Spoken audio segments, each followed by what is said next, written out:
Hello everyone. आज हम start करते हैं द इंडियन कॉन्ट्रैक्ट एक्ट 1872। अब ये जो एक्ट है ये काइंड ऑफ जर्नल एक्ट है। जर्नल एक्ट मींस अगर किसी भी तरह का कोई भी कॉन्ट्रैक्ट होता है इंडिविजुअल्स के बीच में, एक कंपनी और एक इंडिविजुअल के बीच में, या फिर दो कंपनीज़ के बीच में, किसी भी तरह का कॉन्ट्रैक्ट अगर दो पार्टीज़ के बीच में होता है तो जो भी जनरल प्रोविज़न फॉलो होंगे वो इंडियन कॉन्ट्रैक्ट एक्ट 1872 के प्रोविजंस ही फॉलो होंगे। लेकिन अगर किसी स्पेसिफिक कॉन्ट्रैक्ट के लिए कोई स्पेशल एक्ट है तो उस स्पेशल एक्ट के प्रोविजंस वहाँ पे फॉलो होने वाले हैं। तो इस एक्ट को समझने के लिए इस एक्ट में क्या क्या प्रोविजंस हैं उसके पहले हमको पता होना चाहिए कि कॉन्ट्रैक्ट होता क्या है। जनरली दो पार्टीज़ के बीच में कोई भी टर्म्स एंड कंडीशंस एग्री की जाती हैं, उन टर्म्स एंड कंडीशंस को बोलते हैं कॉन्ट्रैक्ट जनरल लैंग्वेज में। लेकिन अगर हम एक्ट के प्रोविजंस को देखें तो कॉन्ट्रैक्ट बनाने के लिए बहुत सी स्टेजेस रहती हैं। कॉन्ट्रैक्ट दो पार्टीज़ के बीच में होता है। एक पर्सन सामने वाली पार्टी को ऑफ़र करता है, दूसरी पार्टी अगर उसी चीज़ को एक्सेप्ट कर लेती है उसे हम बोलते हैं एक्सेप्टेंस। ऑफ़र प्लस एक्सेप्टेंस ये मिलके बनता है प्रॉमिस। अगर एक पर्सन ने ऑफ़र किया कि मैं अपनी कार सेल करना चाहता हूँ और सामने वाली पार्टी ने भी उस चीज़ को एक्सेप्ट कर लिया कि येस मैं आपकी कार परचेज़ कर लूँगी, तो उन दोनों के बीच में एक प्रॉमिस हो जाता है।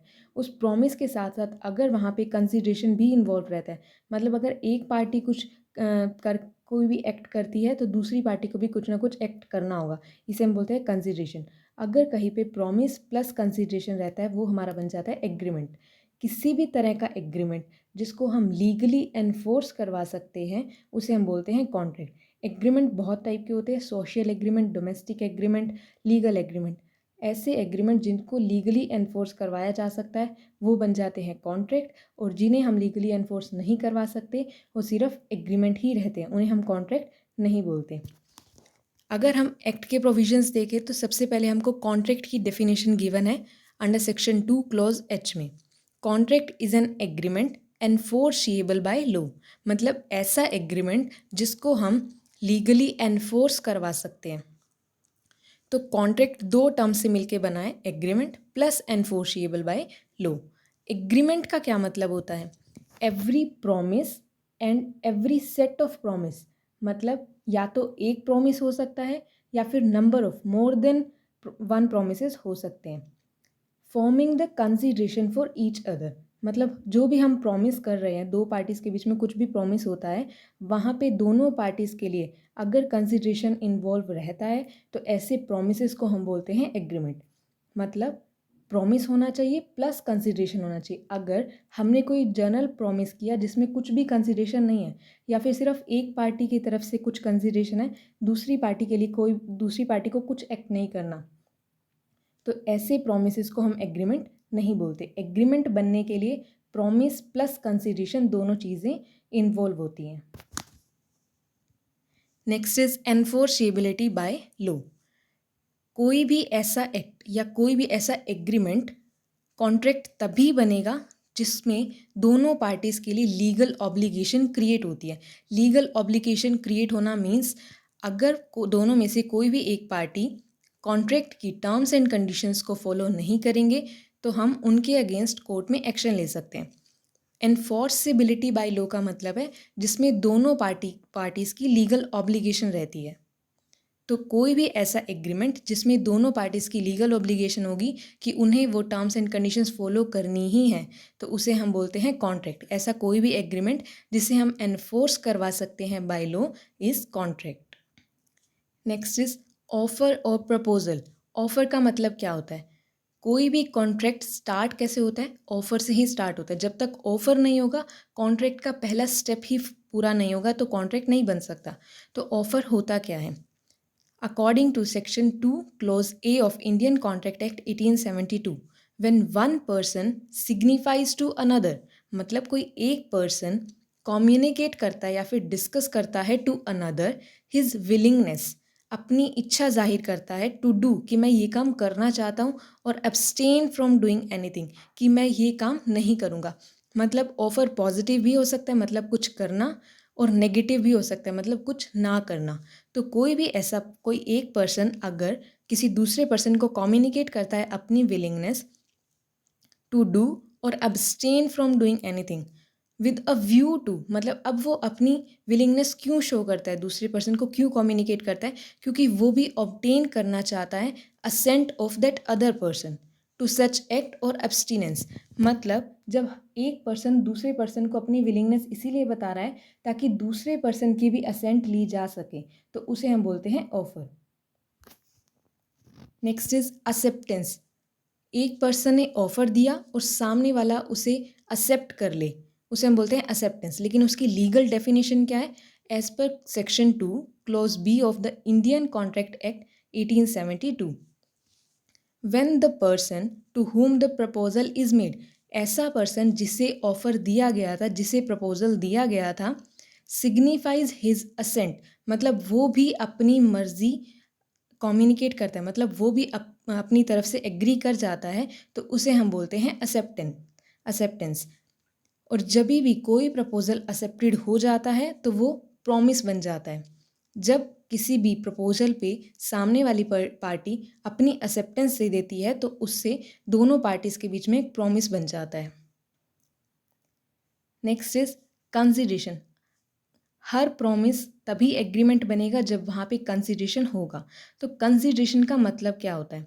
जनरली कुछ भी एक्ट करना, मतलब अगर एक पार्टी कुछ एक्ट करे तो सामने वाली पार्टी को भी बदले में कुछ एक्ट करना होगा। कुछ भी एक्ट करना या फिर कुछ प्रॉमिस करना कि हाँ मैं ये काम कर दूंगा, तो उसे हम बोलते हैं कंसिडरेशन। तो as per section 2 clause D of the Indian contract act 1872, when at the desire of the promisor, मतलब जिसने ऑफर दिया था उस पर्सन की डिज़ायर पे, द प्रोमिसी जिसको ऑफर दिया गया था, द प्रोमिसी और any other person has done और अब्सटेन फ्रॉम डूइंग, या तो कुछ काम कर चुके हैं या कुछ नहीं किया, और प्रोमिसेस टू डू और अब्सटेन, या फिर उन्होंने अभी नहीं किया, उन्होंने सिर्फ प्रॉमिस कर दिया कि हम ऐसा करेंगे ऐसा नहीं करेंगे, from doing something such an act और एब्सटीनेंस और प्रॉमिस, या तो वो एक्ट या फिर कुछ ना करना या प्रॉमिस कर देना, उसी को हम बोलते हैं कंसिडरेशन। प्रोमिसर ने जो अपनी डिज़ायर बताई थी उसी के डिज़ायर के अकॉर्डिंग प्रोमिसी या कोई भी अदर पर्सन कुछ काम करता है या नहीं करता, या फिर प्रॉमिस कर देता है कि इन फ्यूचर में ऐसा काम करूँगा या नहीं करूँगा, उसी काम को हम बोलते हैं कंसिडरेशन। ये थी कुछ बेसिक टर्म्स जो हमारे कॉन्ट्रैक्ट एक्ट में बार बार यूज़ होने वाली हैं। नेक्स्ट हम टॉपिक समझते हैं टाइप्स ऑफ कॉन्ट्रैक्ट। कॉन्ट्रैक्ट का मतलब समझ में आया कि किसी भी तरह का एग्रीमेंट अगर हम उसे लीगली एनफोर्स करवा सकते हैं तो उसे हम बोलते हैं कॉन्ट्रैक्ट। अब कॉन्ट्रैक्ट डिफरेंट टाइप्स के होते हैं। कॉन्ट्रैक्ट कितने टाइप्स के हैं उनको कैटेगराइज किया गया है 3 बेसिस पे: on the basis of validity, on the basis of formation, on the basis of performance. Validity के बेसिस पे कॉन्ट्रैक्ट 5 तरह के होते हैं, 5 टाइप्स। या तो होगा valid contract, void able contract, illegal contract या फिर अनएनफोर्स्ड कॉन्ट्रैक्ट। और on the basis of formation, मतलब कॉन्ट्रैक्ट किस तरह से बन सकता है, फॉर्म कैसे होता है, क्रिएट कैसे होता है, तो उसके हमारे 4 टाइप्स हैं: express contract, implied contract, quasi contract and E contract. Next category है on the basis of performance, मतलब कॉन्ट्रैक्ट को कैसे परफॉर्म किया जा रहा है, उसकी परफॉर्मेंस के बेसिस पे हम डिसाइड करते हैं कि कॉन्ट्रैक्ट कितने टाइप्स के हैं। इसमें 2 टाइप्स हो सकते हैं, एग्जीक्यूटरी कॉन्ट्रैक्ट या फिर एग्जीक्यूटेड कॉन्ट्रैक्ट। अब हम 1 बाय 1 इनको समझते हैं कि वैलिड कॉन्ट्रैक्ट क्या होता है। ऐसा कोई भी एग्रीमेंट जो बाइंडिंग होता है और एनफोर्सिएबल होता है उसे हम बोलते हैं वैलिड कॉन्ट्रैक्ट। मतलब ऐसा कोई एग्रीमेंट जो वैलिड है, मतलब जिसको हम एनफोर्स करवा सकते हैं बाय लॉ, उसे हम बोलते हैं वैलिड कॉन्ट्रैक्ट। वॉइड कॉन्ट्रैक्ट क्या होता है? ऐसा कोई भी कॉन्ट्रैक्ट जो पहले तो एनफोर्सिएबल था लेकिन अब ये सीज हो चुका है, मतलब अब हम इसको एनफोर्स नहीं करवा सकते बाय लॉ, उसे हम बोलते हैं वॉइड कॉन्ट्रैक्ट।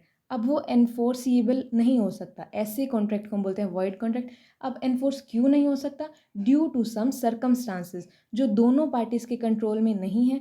ऐसी कुछ सर्कमस्टांसेस की वजह से अगर हम किसी कॉन्ट्रैक्ट को एनफोर्स नहीं करवा सकते तो उस कॉन्ट्रैक्ट को हम बोलते हैं void contract. Next is void able contract. Void able मतलब वो जनरली वॉइड नहीं होता, लेकिन अगर हम चाहें तो उसे हम वॉइड डिक्लेयर कर सकते हैं, हम उसे वॉइड बना सकते हैं। An agreement which is enforceable by law at the option of one or more parties thereto, मतलब किसी एक पार्टी के ऑप्शन पे हम उसे एनफोर्स करवा सकते हैं, but not at the option of the other. दूसरे पर्सन की हमको कंसेंट नहीं चाहिए, लेकिन अगर एक पार्टी जो कि एग्रीव्ड होगी, अगर वो चाहे तो उस कॉन्ट्रैक्ट को या उस एग्रीमेंट को एनफोर्स करवा सकती है। वॉइडेबल कॉन्ट्रैक्ट जनरली किन सिचुएशंस में होते हैं?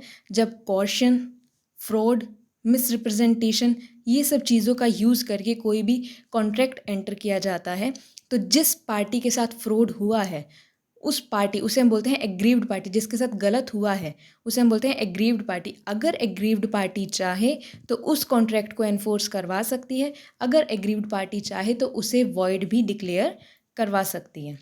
तो वॉइड एबल कॉन्ट्रैक्ट क्या होता है? ऐसा कोई भी एग्रीमेंट जिसे हम एनफोर्स करवा सकते हैं at the option of one party. Next is illegal contract, जो जनरली प्रोहिबिट किए जाते हैं बाय लॉ कि हम ये काम कर ही नहीं सकते, ऐसे कॉन्ट्रैक्ट्स को हम बोलते हैं illegal contract. Which are forbidden by law, जो लॉ ने ही मना कर रखा है, ऐसे कॉन्ट्रैक्ट्स को हम बोलते हैं illegal contracts. Next is अनएनफोर्सिएबल contract. Generally contract वही होता है जिसको हम एनफोर्स करवा सकते हैं, लेकिन अनएनफोर्सिएबल कॉन्ट्रैक्ट क्या होते हैं? The contract which is good in substance, जो जनरली प्रॉपर कॉन्ट्रैक्ट होता है, मतलब ऐसा एग्रीमेंट जो लीगल है बट कांट बी एनफोर्स, लेकिन हम उसे एनफोर्स नहीं करा पा रहे due to some technical defects. Technical defects की वजह से हम उसे एनफोर्स नहीं करवा पा रहे, लेकिन जनरली वो वैलिड कॉन्ट्रैक्ट ही होता है। फॉर एग्जाम्पल, अगर कोई कॉन्ट्रैक्ट नॉर्मल कॉन्ट्रैक्ट था, वैलिड कॉन्ट्रैक्ट था, लेकिन टाइम लैप्स होने की वजह से बाद में हम उसके अगेंस्ट कोई एक्शन नहीं ले सकते। फॉर एग्ज़ाम्पल, अगर हमने कोई भी कॉन्ट्रैक्ट किया था 2014 में, लेकिन हमारे को जनरली 3 इयर्स का टाइम लिमिटेशन होती है, 3 इयर्स तक हम उसके अगेंस्ट एक्शन ले सकते हैं, लेकिन 3 इयर्स तक हमने कोई एक्शन नहीं लिया, अब हम जाके उसके अगेंस्ट एक्शन लेना चाहते हैं तो वो नहीं हो सकता, क्योंकि वो बार्ड हो चुका है बाय लिमिटेशन। अब वो उसके मतलब कि जो टाइम पीरियड हमें दिया गया था, हमने उतने टाइम के पीरियड के अंदर अगर कोई एक्शन नहीं लिया तो उसके बाद हम उसे एनफोर्स नहीं करवा पाएंगे। उस टाइम पे वो वैलिड कॉन्ट्रैक्ट था, अगर हम चाहते तो हम विद इन 3 इयर्स उसे एनफोर्स करवा सकते थे, बट अगर हमने कुछ टेक्निकल डिफेक्ट्स की वजह से या किसी भी और रीज़न की वजह से विद इन द टाइम हमने उसे एनफोर्स नहीं कराया, तो इन फ्यूचर हम उसे एनफोर्स नहीं करवा पाएंगे। तो ऐसे कॉन्ट्रैक्ट्स को हम बोलते हैं अनएनफोर्सिएबल contract. Next is on the basis of formation. अब कॉन्ट्रैक्ट कैसे फॉर्म होते हैं, उसके हमारे 4 टाइप्स हैं। फर्स्ट इज एक्सप्रेस कॉन्ट्रैक्ट, ऐसा कॉन्ट्रैक्ट जिनकी टर्म्स एंड कंडीशंस को हम एक्सप्रेस कर देते हैं बाय वर्ड्स या फिर ऑरली, रिटन में, किसी भी तरह से अगर हमने टर्म्स एंड कंडीशंस को एक्सप्रेस कर दिया तो उसे हम बोलते हैं एक्सप्रेस कॉन्ट्रैक्ट। और इम्प्लाइड कॉन्ट्रैक्ट का मतलब होता है जिसमें हमने स्पेसिफिकली एक्सप्रेस तो नहीं किया, लेकिन हम प्रिज्यूम कर लेते हैं कि 2 पार्टीज़ के बीच में कॉन्ट्रैक्ट हो चुका है बाय दियर एक्शन, कि 2 पार्टीज़ में से किसी भी एक पार्टी ने कुछ ऐसा एक्ट किया जिससे हम एज्यूम कर लेते हैं कि हाँ, अब दोनों के बीच में कॉन्ट्रैक्ट हो चुका है। फॉर एग्जांपल, कुली, जब हम रेलवे स्टेशन पे अगर कुली हमारा बैग उठा के दूसरे प्लेस तक लेके जाता है, अगर हमने कोई स्पेसिफिकली एक्सप्रेस नहीं किया था कि हमारा ऐसा कुछ कॉन्ट्रैक्ट हो रहा है, बट अगर कुली हमारा बैग लेके जा रहा है तो अब हम दोनों बाउंड हो चुके हैं कि दूसरे पर्सन को उसे पेमेंट करनी ही होगी। दोनों के बीच में एक इम्प्लाइड कॉन्ट्रैक्ट क्रिएट हो चुका है, क्योंकि कुली के एक्शन से ही दिख गया कि उन दोनों के बीच में कॉन्ट्रैक्ट हो चुका है और सामने वाली पार्टी को उसे पेमेंट करनी ही होगी। तो इसे हम बोलते हैं implied contract. Next is quasi contract. Quasi contract का मतलब होता है ऐसा कोई कॉन्ट्रैक्ट जो हमारी इंटेंशन नहीं थी, 2 पार्टीज़ की ऐसी कोई इंटेंशन नहीं थी कि हम कोई कॉन्ट्रैक्ट करेंगे, लेकिन लॉ ने उस कॉन्ट्रैक्ट को इम्पोज कर दिया। लॉ ने हम दोनों को एक कॉन्ट्रैक्ट में एंटर करवा दिया। हमने कोई इंटेंशनली कॉन्ट्रैक्ट नहीं किया, लेकिन सर्कमस्टांसेस की वजह से या फिर लॉ की वजह से हम उस कॉन्ट्रैक्ट में एंटर हो चुके हैं। For example, founder of goods and true owner of goods. अगर किसी पर्सन की कोई भी गुड्स चोरी हो जाती हैं या गुम हो जाती हैं, तो जिस भी पर्सन को वो गुड्स मिलेंगी, उस पर्सन की ड्यूटी बनती है कि उन गुड्स का जो ट्रू ओनर है उस तक वो गुड्स पहुँचाई जाए। तो अब जो फाउंडर ऑफ गुड्स है और जो ट्रू ओनर ऑफ गुड्स है, दोनों के बीच में एक कॉन्ट्रैक्ट हो चुका है जो उन्होंने इंटेंशनली क्रिएट नहीं किया, लेकिन सर्कमस्टांसेस की वजह से या फिर लॉ की वजह से वो दोनों आपस में एक कॉन्ट्रैक्ट में एंटर हो चुके हैं। तो ऐसे कॉन्ट्रैक्ट्स को हम बोलते हैं quasi contracts. Next is E contract.